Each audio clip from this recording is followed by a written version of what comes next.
Did I ever go into the rant on... I don't think I've ever gone into this rant on a video. I think I only talked about it on Twitter once. But Lance got fucked on in the Pokemon lore.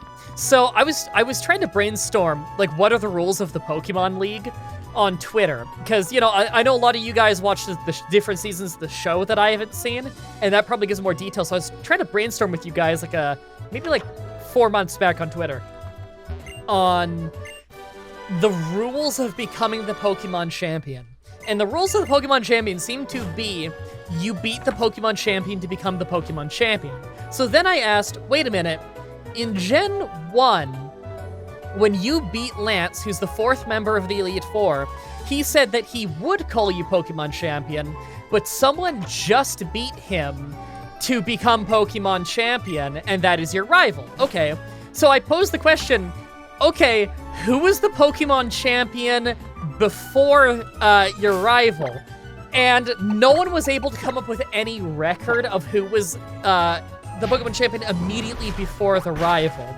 We know that Professor Oak was probably a champion in the past, but at some point he must have retired that mantle or lost it.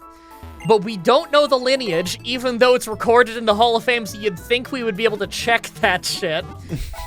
So I then posed the question to everybody of, okay, most people were saying there was no champion at the moment that your rival became the champion. It was a vacant seat. Otherwise, we would be able to know. So I then posed the question of, wait a minute. If the Pokemon champion is the guy who beats the Pokemon champion, and there's no Pokemon champion, then surely it would be the guy who beats the Elite Four. But doesn't that just mean that the final guy in the Elite Four is the Pokemon champion because no one has beaten him?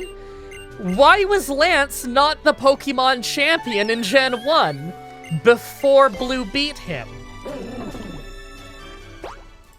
And if he was the Pokemon champion before Blue beat him, then that would have to mean the rules are when the champion is beaten, he becomes the 4th member of the Elite Four, and I guess member number 1 gets shaved off. But that didn't happen, because that's happened before, and it never, whenever you win, it never gets pushed down the line. So, what does that mean? That means that Lance is not the Pokemon champion in Gen 1 entirely because he has not beaten himself in a battle. He got completely fucked out of the title on semantics. Now, maybe there's some deep lore out there that proves that this is not how it works. But it's kind of looking like Lance just got fucked on. So can we all just start #JusticeForLance? Can he please be recorded in the record books as a former Pokemon champion before Johto? Because he clearly should have been. Let's get #JusticeForLance trending on Twitter. Yeah, if everybody can just get that trending on Twitter, you go to the description, you'll find whattageek's Twitter. You go to the description of my videos, you'll find my Twitter. Follow us, #JusticeForLance. See, joke's on you, I don't normally put my Twitter in my descriptions, so I'm gonna have to start doing that now. Oh, I was mashing through dialogue because I realized I wasn't doing any dialogue in a while. I'm like, oh, I should get through this. And I think she just confessed her undying love to me or some shit. Also, she said something and then she blushed and she was like, no, never mind. What if I really said that? Never mind. And ran away. And it's like, oh, what did I miss? So, yeah, I called him Lance. Steven, oops. Steven gave you an item called the Eon Flute, which if you go into your key items, you can access it from the overworld, and it lets you summon Latios or Latios to go into soaring mode, so you can go into the skies of Hoenn and, like, fly around freely if you want to. There isn't really a whole lot going on up there, but it's just kind of neat. So it's kind of like, what is it? Final Fantasy 3/6 airship. Flying around mode 7 style. I think I know what you're talking about. I haven't played any Final Fantasies, so I only know of what I've briefly seen. I haven't played most of the newer ones. I say newer, but even a lot of the ones I would consider new are probably quite old now. The newest one that I've played of like the numbered main series is Final Fantasy VIII. Which is quite old now. That's like PlayStation 1, but I really like, oh yeah, that's totally like the airship. That's really cool. I'll fly around a little, just taking the sights. That's cool. Is that a flying, are those seagulls over there? Yeah, if you walk into them, then you can actually do battle with some flying Pokemon. Oh, that's cool. You know what it also makes me think of is, Legacy of Goku Boo's Fury. Which, that game is phenomenal, by the way. I still think you would enjoy Kakarot, like the game Kakarot, because it is a lot of I do Legacy need to get of around Goku. to it. It's a flock of Vanillite! Whoa! Just flying ice cream. Yeah, if Kakarot is kind of like any of those, okay, I was gonna say any of those Legacy of Goku games. If it's like any of the Legacy of Goku games other than Legacy of Goku 1, then it's probably really fun. I'm sorry, I think the game was actually just called Dragon Ball Z Boo's Fury, but it was Legacy of Goku 3. Yeah. Oh, hold on, let me open this door and put a doorstop on it. BRB. Jinx using flying press. I feel like there's some extra weight going into that. I've returned. Welcome Sorry, back. What'd you say? I was remarking on how Jinx knows flying press, and I was wondering if that adds any extra weight to her attack. Flying press is a Japanese name for a flying, what is it? Diving crossbody, if I remember right. In Japan, generally you call a splash a press. Don't know why. I believe that that's checks out for what's specifically if they're... happening here. Actually, I think that's if they're specifically laying on the ground. So it'd be like a diving body splash is what you'd call that in American wrestling, kind of. I'm sorry, what is this nameless cavern? By soaring, you can also find random places that are not able to be accessed normally. Oh, that's cool. I know that you can find legendary Pokemon at some point while you're soaring. I just don't remember when. Oh, wow. So in, it's got a pattern on the floor like one of those caves from Gen 4, you know? The three little, really boring Celebi look-alike things. Ah, shit. Did I mess this up? Wait. Put your hand in the deep hole. Let me just save. What is this? Bummer. It kind of looks like the distortion world. Oh, no, I didn't going mess in. it up. Yeah, that's a Hoopa hole. It's a Regice! Yeah. So that is where you can find the legendary Pokemon. Oh. Okay. I forget how this puzzle is supposed to work. Well, I guess I'm just gonna kill it. Oh, I know, I see it. Because I don't... Oh, it's gonna kick the shit out of me, isn't it? Yeah. I'm just gonna run away.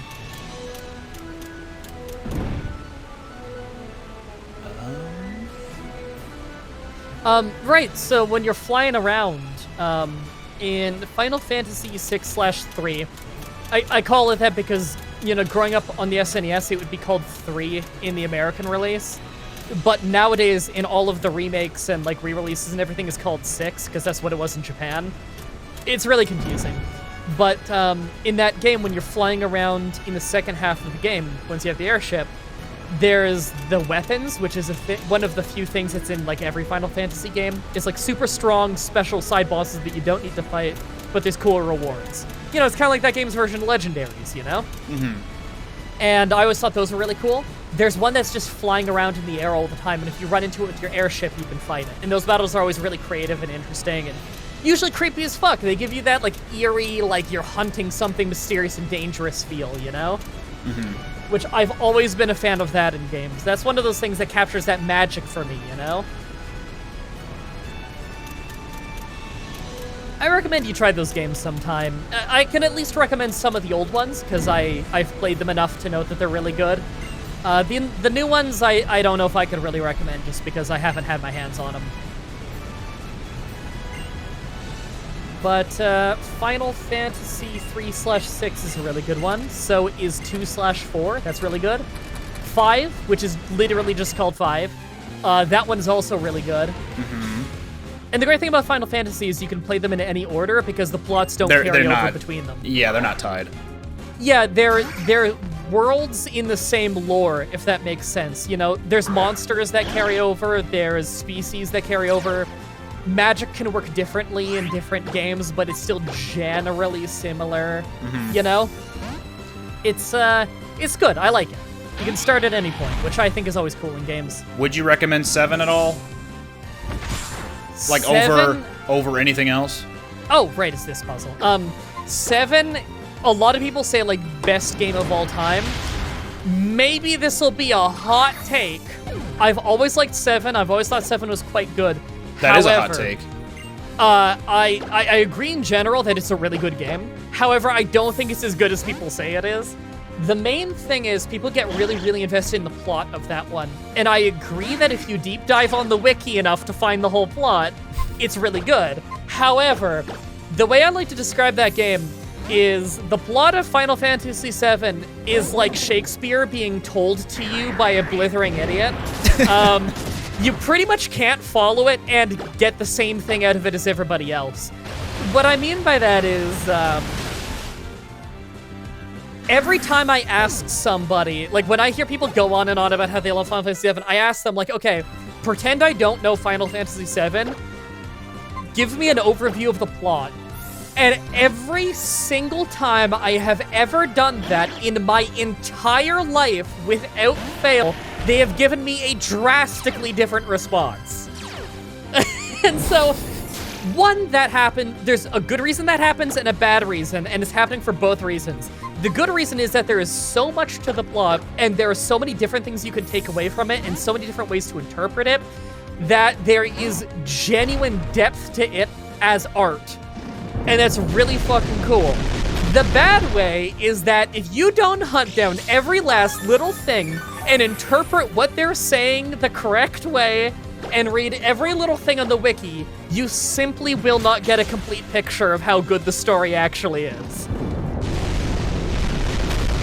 So in other words, yeah, play it's your really own... good action. It is genuinely really good. Just don't go in with really heavy expectations. Take it at your own pace and have fun. Yeah. And just know that I'm sure you've heard a billion times that like the game really opens up after the first act of the game. The game almost becomes a totally different game. I was gonna say, does the first act last for 3 hours or 4 hours or what have you? It can last for quite a while depending on how much time you want to spend going around and exploring out every last little thing. I recommend you play the original game just because at the time that we're recording this, the remake is episodic and only the first episode is out, and although I have not played it, I have heard that the ending of the first chapter is a gigantic weird thing. Now, if anyone wants to just plug your ears for 30 seconds, I will I'll put up a spoiler warning until you're done. I will literally just have one spoiler sentence so that you guys don't need to move for long. Okay, are you ready? 3, 2, 1, spoiler warning. They changed the plot right at the end of the first episode of the remake, where a character literally just shows up and borderline says to you, apparently, hey, were you expecting this wouldn't happen? Well, maybe it will, because maybe this is a different timeline. And so that's really intriguing and exciting. However, at the same time, it's like, it's not actually a total remake, and it feels a little bit like, it kind of felt like the character was literally just telling you this is a video game. But whatever, you can interpret that however you will. Spoiler warning over. Okay. All right. Now that I've said that, and I will not make any reference to it anymore, those of you who want to know that little thing, I recommend you play the original first, and just enjoy for what it is. And, later down the line, when the remake is fully released in full, then we can make a judgment on if that's worth it or not. I've been watching Chip Cheesum's Let's Play of the remake, and... Okay, is it good? He does his Chip Cheesum thing of making it look really appealing, and he, talks about it. However, he's good about that. However, I have yet to like Cloud or Barrett. And he's 9 episodes in at the time of recording this? Okay, in the original, I will say that it took me quite a while before I was really interested in Cloud. I thought he was just kind of moody and annoying. I feel like pretty much right after the first act ended, though, I started really getting invested in Cloud, and I will not spoil why. Okay. But I started really getting invested better. in him because there's a big plot reveal that happens very shortly after the first act, which is not in the remake yet. That made me realize, like, oh my god, there's way more to this character than I realized, and it's fascinating, and I'll just let you experience that on your own. My egg is hatching. Ooh, what is it? Let's find out. Here we I'm gonna go. say It took for I carried it ever since Lava Ridge Town, and it's finally hatching. It's a Jigglypuff. Wait, it's not even an Jigglypuff? Nope. Wow. Man, you All got right, fucked what does on. Jigglypuff know? My level 1 Jigglypuff. It's got Poison Point for an ability. It's got Water Gun, Yawn, Morning Sun, and Smog. Wow. It's got a defense up and special defense lowered. Nature. Wait, do I have a Moonstone? You got some garbage to dump all of your HMs on. I already have that. It's Salamence. Oh. Oh, yeah. Do I have a Moonstone anywhere? I do not. All right. I'm just going through the, what do you call it? Jigglypuff was released. Bye-bye, Jigglypuff. I'm just going through the basement of the water gym right now, fighting all the dudes down there for a little more experience before I go after the gym proper. But right, Barrett though, I think I liked Barrett during the first act of the game. The whole first act of the game is Midgar. I'm sure you know that much. Yeah. Yeah. The game opens up after that, and there's a lot of depth to it. It's a really cool game. So as for Final Fantasy VIII now, that one's a very different one that people have controversial opinions on usually. I think there's a ton cool about the mechanics of that game. The story can be a little weird sometimes, but I don't know. I think that game gets a bit of a bad rap. I think that one's better than people give it credit for. To clarify, there's a lot of really dumb shit, though. To clarify what I mean about Barrett is he's just very brash for no apparent reason at first, and I'm not sure I completely enjoy that. You start to learn why. I don't know about in the remake. For all I know, in the remake, they didn't characterize him as well. Mm-hmm. I guess I'm just not good with intimidating people. Fuck, I got one shot by a Rhyperior. Well, he died too. Alright, what legendary will I find here? That is Terrakion, Virizion, or Cobalion. Or it's Manaphy. One of those? Okay. A Gen 5 trio. Ah. It's playing the music as though awesome. I'm running into Cobalion, Virizion, or Terrakion, but it's just a Manaphy. Huh. Like, it is legitimately the Gen 5, you encountered a legendary Pokemon music. Yeah. Weird. It's interesting that's even in the game. Oh, this is gonna suck. Ow. Funny that Trick ended up missing me while I'm holding an item that lowers accuracy. Alright, let's see if an Ultra Ball will do anything to Manaphy right now. Ah, if I didn't get paralyzed there, damn it. Whatever, just let him die.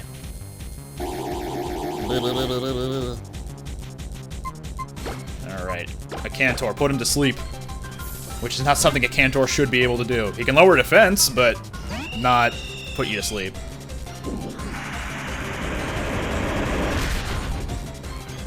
I forget, have you done the water gym yet? Yeah, I just finished it. Okay. I'm gonna try I think the gym leader is the next trainer I'm fighting in here. I'm going through the basement fighting them, getting the experience, because I think I kind of need it. Interesting that we had a bit of a role reversal now, because I was skipping a few of the gym trainers. And now you're fighting them. Usually, before, I think last session, it was the other way around.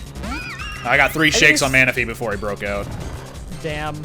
I think it's just kind of reflex. It's habit for me, fighting all the trainers in the basement of the water gym, because I pretty much always have to in runs. 2 shakes. Man, I'm getting crit a lot.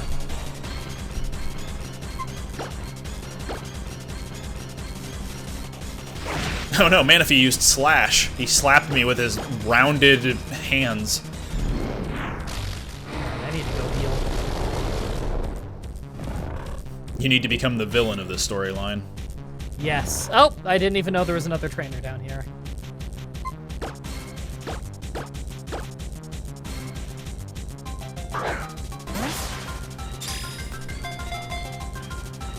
No shakes. So, is Zoroark just Lucario but cool? So, that was what Zoroark was kinda supposed to be at first, like, design-wise. Okay. In fact, it was a star of a movie before Gen 5 came out, I want to say. Kind of like how Lucario was. Okay. But Zoroark, his ability is very unique to himself. His stats are a little bit more weighted towards attacking and less defense than Lucario. But yeah, I would say Zoroark is a lot cooler than Lucario. And people were expecting some sort of representation in either Smash or Pokémon Tournament when it came to Zoroark because it was so attributed to Lucario, and Lucario's been in both of those. I forgot Lucario's in that. I never got the appeal of Lucario beyond it looks humanoid-ish, and people like that. Zoroark, I don't think is cool because of the humanoid things. In fact, I think I might like it more if it was just, like, slightly more animalistic, like if it stood on 4 legs rather than 2. I just like the design and the colors and stuff. Whereas Lucario looks kind of bland to me. I've never been a fan. And there's a lot going on with Lucario, too. Like, he's got ears, but he also has those little black things hanging from his forehead. Yeah. For example. Alright, I should use this puzzle. Alright, if Manaphy knocks out a Cantor, then I'll just call it done. Shit. I did not know I couldn't move diagonally there. Can I really not? Can I not move diagonally on this puzzle? Let me check. I can! It just didn't. Cool. That's awesome. Alright, well, I had to just fall then. This puzzle's gonna be annoying. Alright, time to do the patented press buttons while the Pokeball is being thrown to increase your chances. I'm holding up A and B right now. It didn't work. How could it not work? Debunked. Oh, what am I doing? Walking like that? Fuck. This puzzle's probably gonna take me a few tries. I can do the old ones because of reflex, but again, this is not exactly my forte. It also doesn't help that, oh, it actually didn't let me walk diagonally that time. It, like, even control stick. Shit, am I not allowed to? I do not know the rules of this puzzle at all. Jesus. The way I did it was I started on the middle tile of the third puzzle, went to the left, went close to the staircase along the top layer, but then walked down a square and then went left. I can't. Everything you're saying does not register. I have aphantasia. I can't. You want to open up Parsec and I can just that. You want to open up Parsec and I'll just tell you what to do? No, I can figure it out. Okay. Jesus.